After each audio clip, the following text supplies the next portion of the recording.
Happy Friday. So I'd like to start with something that I think some people are starting to hear about. Last Friday, the State Education Department notified MAPAC that the secondary schools were below the state minimum for hours of instruction per day and essentially per year. This has really always been the case, but it's now highlighted because of the new SED regulations in which they've decided to count hours instead of days. SED has always based funding off of 180 days of instruction. Secondary schools were supposed to average 5.5 hours of instruction during those 180 days. We actually never met that regulation, but no one was looking. When SED changed the regulation, they determined that 990 hours of instruction must be completed over 180 days. We are below that. This means the district must find a way to increase the hours of instruction in the secondary schools in order to receive full state aid. Now, the district has every ability to unilaterally implement a new schedule. The state regs and the change in those regs essentially trump our contract language. However, the district has decided to work collaboratively with the MTA to try and find a reasonable solution.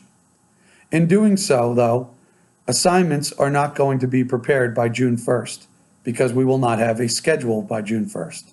Therefore, assignment letters will now be distributed by Friday, June 15th, rather than June 1st. Now on to some actual good news. Today I had the pleasure of putting a check for $2,600 in the mail to Community Cares because of everyone that volunteered for Tip a Teacher. Things like this, folks, are what earn us great awards like this, the 2018 Community Service Award given to the MTA. So I want to send a special thank you to everyone that volunteered and everyone that volunteers to the variety of events that we do within this community that helped us earn that award. Your effort does not go unnoticed. It's a great way to meet the community outside our classrooms and make an impact on the community outside those classrooms. Thank you so much. Next, I'd like to talk about a website that Marissa Horvath discovered and passed along, which is an awesome resource for music teachers or anyone that's interested in music. It's teachrock.org. I'll put it in the description for everybody. It's run by Steven Van Zandt, who apparently is the drummer or plays something in the E Street Band. I'm sorry, folks, I'm not a big Bruce fan, but I do know he was on The Sopranos. But anyway, he's a big supporter of public education and obviously a huge supporter of music. And he put together this site and these resources. So if you love music or if you teach music, check it out. It's really cool. Two final items for this week that are also in the description. The first are links to the NYSUT Tarrytown Regional Office Summer Institute, which will be held in Westchester this year. If you're interested, please fill out the form and return it to me. The MTA will pay for anyone that would like to participate.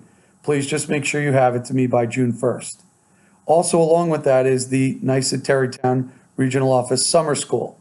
This has classes like basic grievance, basic negotiations, as well as a host of others. Check it out, and if you're interested, that's actually free.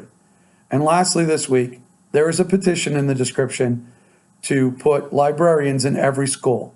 Yes, I know it's hard to imagine, but we do not have librarians in every school.